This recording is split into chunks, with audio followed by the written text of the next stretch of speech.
Dominus vobiscum, sequentia Sancti Evangelii secundum Lucam.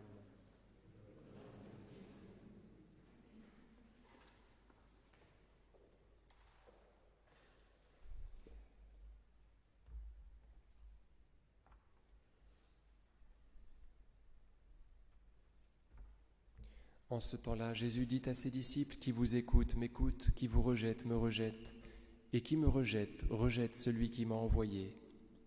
Les 72 revinrent tout joyeux et dirent: Seigneur, les démons eux-mêmes nous sont soumis en ton nom. Il leur dit: je voyais Satan tomber du ciel comme un éclair.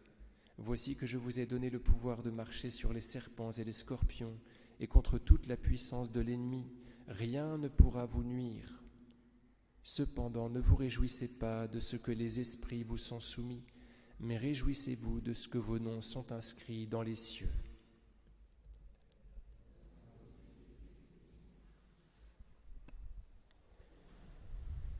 Au nom du Père et du Fils et du Saint-Esprit, ainsi soit-il. Chers amis, on voit toute la tendresse du Seigneur Jésus. Les 72 disciples se réjouissent de ce que les démons leur soient soumis, de ce qu'ils constatent chez eux un grand pouvoir sur les méchants, sur les calomniateurs. Et Jésus renchérit, il leur dit: je voyais Satan tomber du ciel comme l'éclair. Et il leur dit: rien ne pourra vous nuire, vous êtes vraiment protégés, vous avez raison de vous réjouir de ma protection, de l'exalter, elle est bien là. Cependant, dit Jésus, cependant, ne vous réjouissez pas de ce que les esprits vous sont soumis, mais réjouissez-vous de ce que vos noms sont inscrits dans les cieux.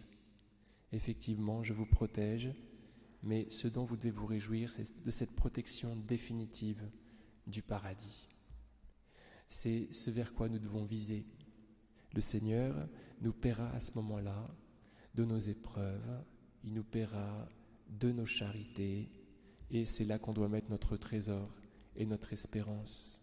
C'est pas toujours simple de vivre comme cela en projection vers le paradis, mais c'est ce que le Seigneur nous demande. D'ailleurs, pour être heureux dès ici-bas, au nom du Père et du Fils et du Saint-Esprit, ainsi soit-il.